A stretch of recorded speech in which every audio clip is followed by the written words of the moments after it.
טוב, אז לפני כמה ימים ביקרתי בשוק הכרמל וראיתי את המחיר הזה על קילו ענבים, לא פחות.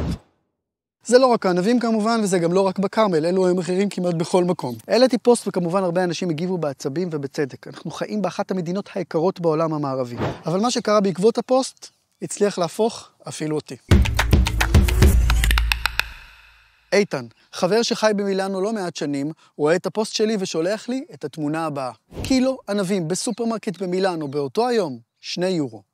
8 שקלים לקילו. וזה אפילו לא הסופר הכי זול במילאנו. יש עוד פרט מעניין על הענבים האלו, אבל בשביל זה תצטרכו לחכות לסוף. אלו המחירים בלונדון, בפריז, במדריד, ברומא, בברלין, איפה שלא בודקים, זול יותר. במזרח אירופה, עוד הרבה יותר זול. במזרח הרחוק, זה לא באותו היקום. לפני שנדבר על הלמה, קריאה קטנה לחקלאים. חקלאים יקרים, אני בעדכם. אם אתם באמת רוצים למכור לנו הצרכנים ישירות, אחלה. אם שילמו לכם הסיטונאים 3 שקלים לקילו פלפלים לדוגמה, אני מוכן לשלם יותר, פי 2, 6 שקלים, הרווחתם פי 2. ובמקום שאני אשלם 15 שקלים לקילו, שזה מה שראיתי באותו היום בשוק הכרמל, אני אשלם פחות מחצי. כולם מרוויחים ואותי גוזרי הקופונים שבדרך לא מעניינים. אתם עבדתם. אבל בחייאת, כשכל אתר שאתה נכנס אליו וקורא לעצמו מהחקלאי לצרכן נותן מחירים כמו בכל מקום, לא עשיתם כלום והנצחתם את הריקבון. תחשבו על זה. מזון, דיור, מוצרי ניקיון והיגיינה, פארמה, מיסוי ישיר ומיסוי עקיף. כולנו היינו בחול וכולנו רואים. אני לפני חודש נכנסתי לסופר שנחשב יקר בגרמניה, וכל מחיר שבדקתי התגלה כזול משמעותית. אז איך זה קורה? יש לכך הרבה סיבות, אבל בואו נדבר על 2 מהעיקריות. סיבה ראשונה, הון שלטון ישן וטוב. שחיתות והסרת כל שומרי הסף שאמורים לפקח שאותה שחיתות לא תקרה. אחת הדרכים הכי גדולות שבהן אותה שחיתות באה לידי ביטוי בישראל, הלוביסטים. חברי הכנסת והשרים מוקפים בהם. אז מי הם הלוביסטים? נציגים של תאגידים פרטיים, מזון, פארמה, אנרגיה וכו'. הם מייצגים חברות פרטיות. יש להם גישה חופשית אל הכנסת. הם מסתובבים במסדרונות, יושבים בוועדות, לוחשים לאוזנם של פוליטיקאים, מבטיחים הבטחות, קורצים קריצות, ומסדרים לעצמם ולחברות שהם מייצגים את החוקים והתקנות שהם רוצים. חברי הכנסת שחלק גדול מהזמן בכלל לא טורחים להגיע לעבודה, אלא אם יש להם אינטרס להגיע לעבודה, עובדים כמעט לחלוטין בשביל אותם לוביסטים, במקום בשביל הציבור. טובת הציבור כמעט אף פעם לא עומדת בחפיפה עם טובת החברות והתאגידים. לראיה, בדקו מה קרה בזמנו עם חוק האפודים הזהורים ברכב, חוק שבעצם יזמו לוביסטים של חברה שקיבלה בסוף בלעדיות על אותם אפודים לכל הרכבים בישראל. ועוד יותר מכך, חזרה להיום, החוזים המושחרים והמוסתרים והדיונים החסויים עם חברת פייזר שעלו לנו מיליארדים, ועדיין מוסתרים, וזה לא סתם. וכן, גם בג"ץ היקר משתף פעולה עם הטירוף הזה שנקרא הלוביסטים, וגם עם ההסתרות הקשורות בקורונה. אתם עובדים כל היום, קשה, משלמים מיסים לאנשים שייצגו אתכם במשכן הכנסת. משלמים הרבה, כמעט 60,000 שקלים לפני הטבות נהגים, לשכות, יועצים וכו'. הם בתמורה נותנים לאנשים עם אינטרס שמנוגד לטובת הציבור, לשבת ולהשפיע על החלטות שבסופו של דבר מראות עם הציבור שבחר בו. עולם ההפך.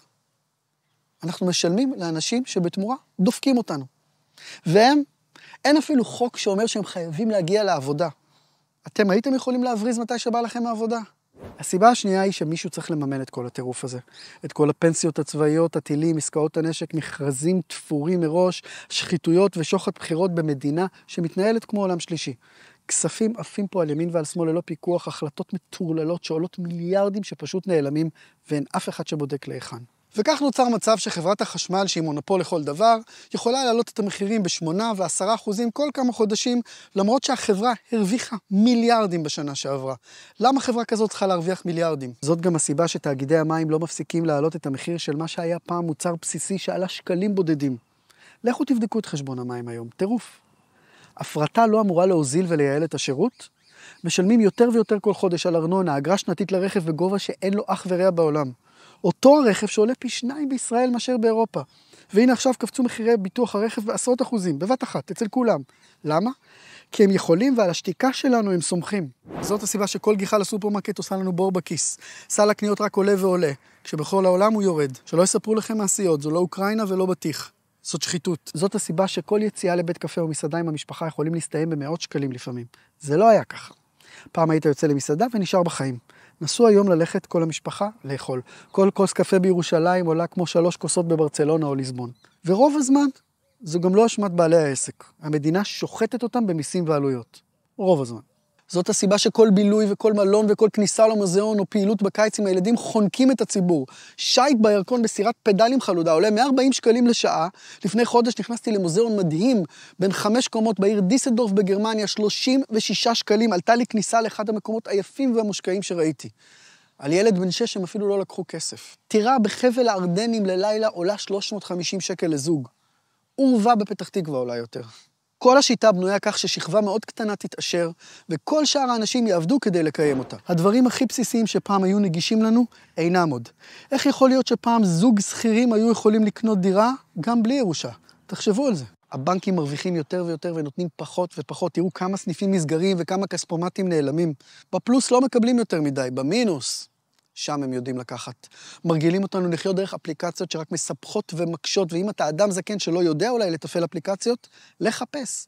אתה זקן, אתה לא חשוב, אתה כבר לא יצרן, אתה בטריה משומשת. אתם מכירים עוד מדינה שקוראת לעצמה הייטק ניישן, ושלוקח בה חצי שנה לקבל תור במשרד הפנים להוציא דרכון? ואז עוד מגלים שמוכרים את התור הזה שלא מצאת באתרי אינטרנט ברוסיה. זה לא הייטק ניישן, זאת מדינת עולם שלישי שמנוהלת על ידי ארגוני פשע.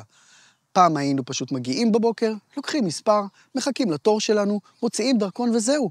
לא נכנסים לאיזה אתר קיקיוני ב7 בבוקר כדי למצוא תור בקריית שמונה שאתה בכלל גר בחולון.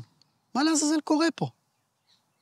וכולם מסביב עם המשפט הכי מסוכן בתרבות הישראלית. ככה זה. לא זה לא. ככה זה פה. כי אנחנו מאפשרים לזה להיות ככה זה. גורמים לנו לריב אחד עם השני, להתעסק בשטויות בזמן שהם עושים לנו גזלייטינג, ואנחנו במקום להפנות את הזעם כלפי הבוזזים, נלחמים בינינו. איפה הגז שהבטיחו לנו? 1,000 מיליארד שקלים ממנו. הוא התעדה לתוך הכיס של הטייקונים. אותם טייקונים ששולחים לוביסטים לוועדות הכנסת, מוכרים נכסים אסטרטגיים לסין ועושים מיליארדים על חשבוננו. לאנשים קשה, לאנשים כואב, אנשים מודאגים ובצדק. אז מעבר ללהראות כמה חולה ומושחת המקום הזה הפך, בואו נדבר קצת על מה עושים בינתיים לפחות. אנחנו, הם לא יעשו כלום. קודם כל בואו נפסיק לשתף פעולה. ענבים ב-50 שקלים, לא לגעת, לא להתקרב, גם לא ב-40 וגם לא ב-30. ראיתם את המחיר במילאנו? אפרסק ב-35 שקלים, עגבניות שרי ב-29, שירקבו על המדפים. לא תמותו בלי ענבים ולא יקרה לכם דבר. תגידו לא, הכוח אצלנו. אבל זה כרוך במשמעת. ולהשתדל לקנות בחנויות קטנות, זה גם עוזר. שמפו הכפיל את המחיר? לא לוקחים. זה נכון לכל התחומים. פשוט מפסיקים לשתף פעולה עם הטירוף הזה, די. ובעיקר לאותת לחברי הכנסת ולשרים שנגמרה החגיגה. הם לא ידאגו לרווחת התאגידים על חשבון רווחת הציבור, הם לא ייתנו ללוביסטים להסתובב חופשי במסדרונות הכנסת, היא לא שייכת להם, היא שייכת לנו. מגיע לנו לחיות וגם לחסוך, וכן, גם ליהנות מהחיים בלי להתחשבן על כל ענב ותפוח, משהו שפעם קנינו מבלי לחשוב. הכוח אצלנו, אנחנו פשוט לא מודעים לו. והדרך להפעיל את הכוח היא לא דרך כל מיני תוכניות טלוויזיה פופוליסטיות שפותחות סופרים שמוכרים לדקה וחצי משהו ב5% פחות, כשהוא בפועל 300% יותר מבכל מקום אחר בעולם. ערוצי הטלוויזיה שייכים לאותם אנשים שבוזזים אותנו. ובכלל תסגרו את הטלוויזיה, אין שם שום דבר חוץ מהפחדות וחרדות. התארגנות אמיתית, עממית, באמת, בלי טרמפיסטים. ציבור שדורש ומקבל את מה שמגיע לו. חיים נוחים. נציגי ציבור שלא משרתים אינטרסים המנוגדים לטובת הציבור. המצב שבו הם שמים אותנו הוא מצב קבוע של חרדה ושל הישרדות. הם גורמים לחברה בישראל להפוך לחברה בסגנון משחקי הרעב. קחו אחורה, תסתכלו מה קורה פה בשנים האחרונות.